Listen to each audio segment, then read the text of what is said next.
Ernie from the Realist here. Basically, what we're going to do is run you through how to use a glitch that keeps you out of harm's way from Pyro Pete the Invincible in the Mr. Torx Campaign of Carnage DLC for Borderlands 2.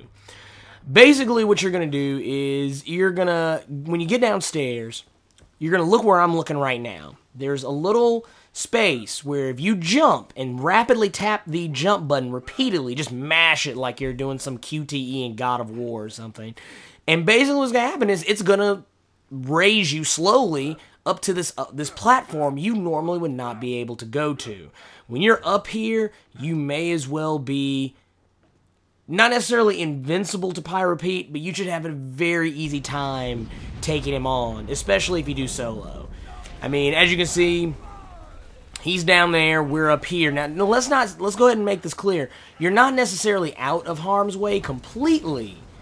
You know, like I said, I mean, you just basically what you want to do is you want to be able to lay into him. Just basically stay on him. Just lay it on him thick with with any kind of lightning or electricity weapons that you have. I'm gun zerking right here, so I mean, I have the perk where you can throw 2 grenades at a time for the price of 1.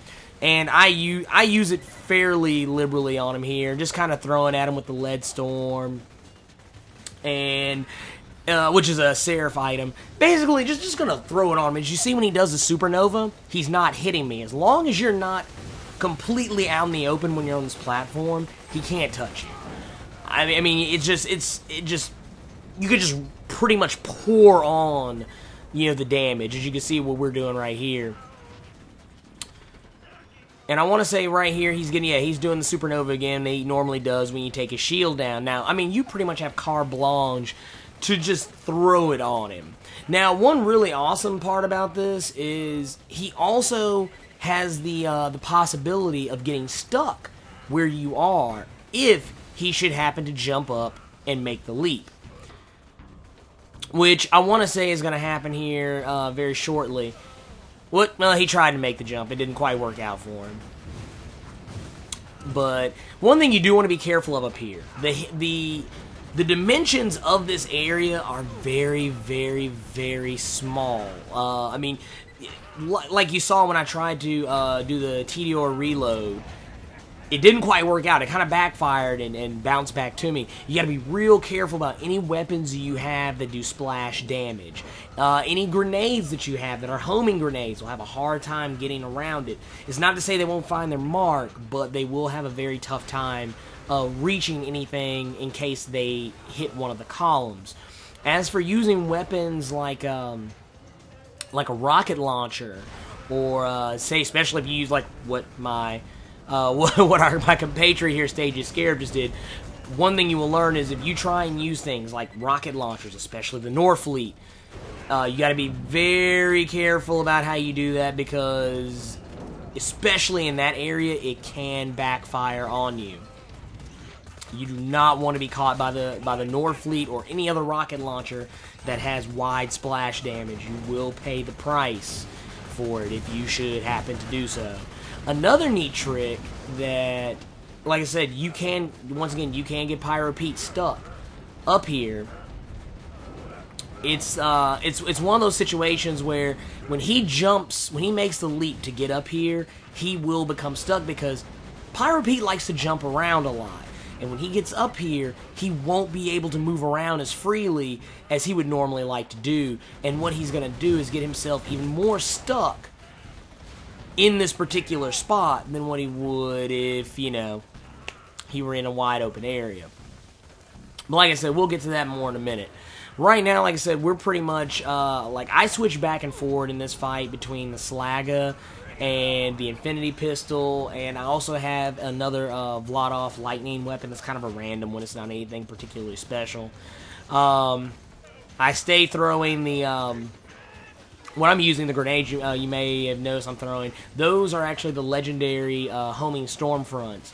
They're a devastating grenade. The ones that we have are homing, and once they hit, I mean, it's just, they spawn off child grenades, and it just gets really childish after that point. You know, we're basically what we're doing. We're running, as if you can't see already. We got a 3-man setup. We are running both myself and Kwyji are running Gunzerkers. We're actually spec'd exactly the same. We're spec'd specifically for cooldown and Gunzerking, straight down the middle tree, and doing a little bit in the Brawn tree to maintain survivability. And I mean, basically, as you might notice, the way we're spec'd, we're getting our cooldown back before our Gunzerk is even over. So I mean, that's just an awesome thing to have on its own. Like I said, Pyro Pete, he's trying to get up here. It's not really working out for him. But you know, you got to be careful though, because like I said, if you do get caught by the supernovas, as StagiestScarab did earlier, you will notice that you will have to run down there, hit the water pump, and get under that water so you can get yourself washed off. But also at the same time, in case maybe you do fall into fight for your life mode, you will spawn several. Depending on which pump you hit. I want to say pump 1 is the spider ants, pump 2 you pull the rats. So I mean, that's one way to go about doing it. And like I said, we are pretty much just putting it on them. Also, what you might have seen there as well, that wasn't a singularity grenade. We're actually using the black hole shield. All 3 of us have black hole shields. We go in. The black hole shield will pretty much make it where if we get hit by anything and the shield's depleted, we yank whatever it is to us, and there's an explosion, possibly killing whatever it is that hit us, or worst case, or you know, in a lesser case scenario, just damage them up a little bit, pepper them up enough that we can get the second win with little to no difficulty. And right now, I want to say that Kwyji has the full and undivided attention of Pyro Pete, so it's pretty much just going to go down like that. But I mean, like I said, it's really just Pyro Pete's fight, being one of the easier raid bosses in the game, it's really nothing to take him down. I mean, you really don't even need this trick. We can honestly beat him in a very legit fashion. Using this trick is just something for, if you're having difficulties defeating him, and you just really want to get those Seraph Crystals, and you're not really wanting to fuck with Master G, and you're not really wanting to put up with Hyperius, or at least at this point, I want to say Veracitous the Invincible in the Hammerlock DLC, if you don't really want to deal with that. Pyro Pete's actually the easiest Seraph Guardian in the game. And like I said, it made even more so by the fact that if you use this glitch, you can really put it on him. He's actually one of the only raid bosses you can do that with. And you see, I'd been hit by the caustic on his supernova, which, honestly, this particular point in the game, not really worth my time to get washed off, because we're probably going to kill him in the time it takes for it to actually break my shield down. So we're not really going to worry about the water unless it really becomes an issue. But I mean, at this particular point, we're just going to lay it on him. I mean, at this particular point, all we really have to do is go and get the water just in case. But what we really just want to do is keep him slagged up and just lay it on him. I mean, just lay it on him entirely. And like I said, there's another supernova, but like I said, it's already, the damage is already done. He's done. We're going to put him to bed. And hopefully he drops something good, but we'll see here in just a second. And let's see, he is out of here. So, alright, let's see. Basically, yeah, he gives you a little loot explosion. And like I said, we're going to kind of scan around, see what we find.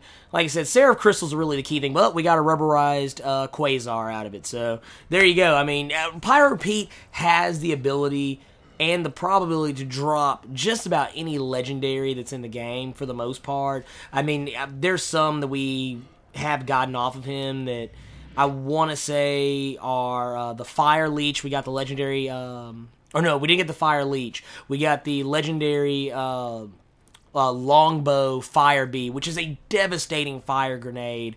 Probably, in my opinion, the best in the game. So, once again, This is Ernie from the Realist, joined by Kwyji and StagiestScarab.